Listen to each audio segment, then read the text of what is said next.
Let's talk for a minute about staging and why it matters, and what staging is.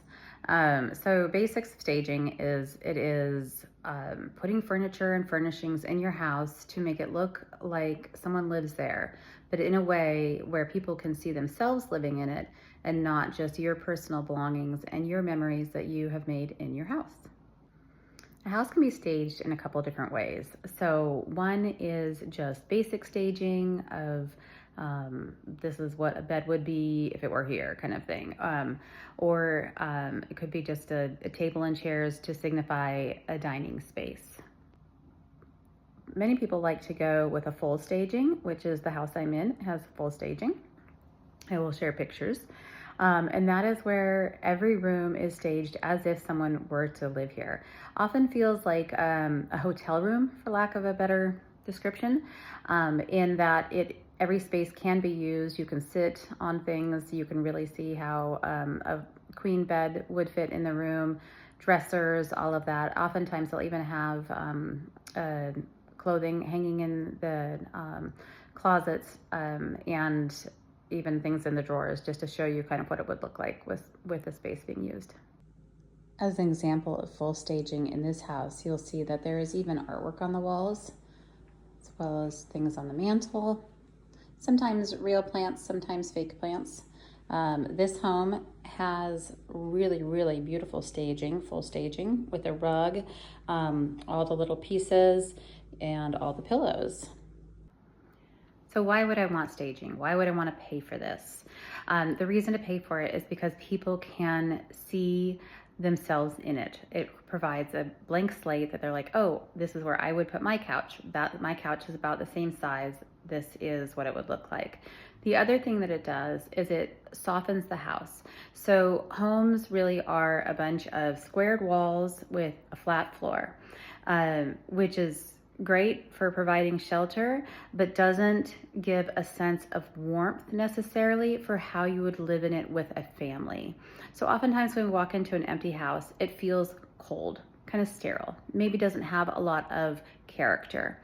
Staging is a way of giving that character and showing warmth. That's why oftentimes you'll see very warm tones in staging, white couches, things like that, that are like in a cream color, to add some warmth and some depth and dimension to what is otherwise basically a shelter. So this room is another good example of a well-staged room. You can clearly see it is a bedroom, but they even went so far as to put the rug down, and artwork up, and bedside lamps. And that really tells people like, oh, I could see myself turning off this light and falling asleep here. So the trick of the eye for humans is that we see rooms with things in them as larger than rooms that are empty. Sounds counterintuitive, absolutely is counterintuitive, but is the way the brain works. So when we walk into an empty house and it doesn't have any furniture in it, we think, wow, this is a really small space. When we walk into a house full of furniture that is well planned and well staged, not just full of furniture, our mind goes, wow, this has a lot of space in it. Wow, I could do this. And that's really when you're selling your house, that's really where you want to come from, is that place of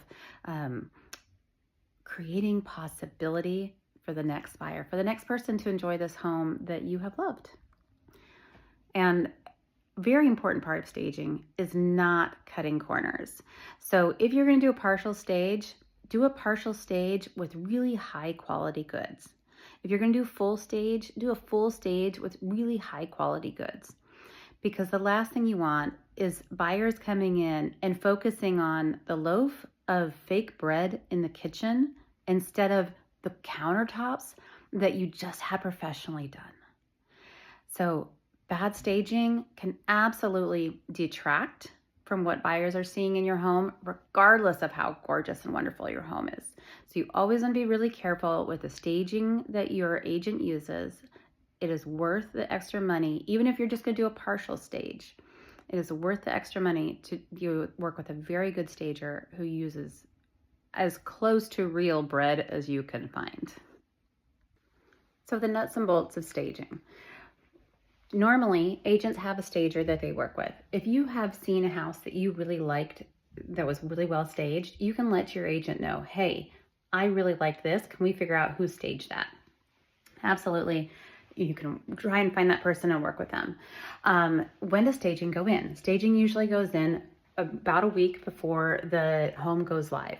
Why do I want it to go in so early? Because I'm paying for it, but there's nothing there. Because you want to have a chance to walk around and make sure you're comfortable with the staging, and have a chance for you and your agent and the stager to make any changes that you need to before it goes live, and you've got people in the house seeing things. So you want to catch anything you can, or if there's something that maybe didn't get highlighted as much as you guys would like. When does staging come out? Well, when all the staging does its job and everybody falls in love with your house and you go into mutual agreement, and everything's tootling along and you're getting close to closing, one of the last things is staging to come out. So usually about a week before closing, if all the contingencies have been met and everybody agrees that at this point we can't see any reason that we wouldn't get to closing. And finally, how much does staging cost? Well, that really depends on your market and the kind of staging you're going for.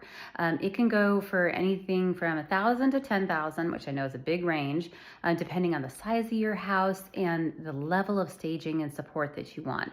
After that, it normally goes to a monthly maintenance fee. So you pay for setup, you pay for takedown in that initial amount, and then usually, $100 to a couple hundred a month in holding fees to basically rent the furniture.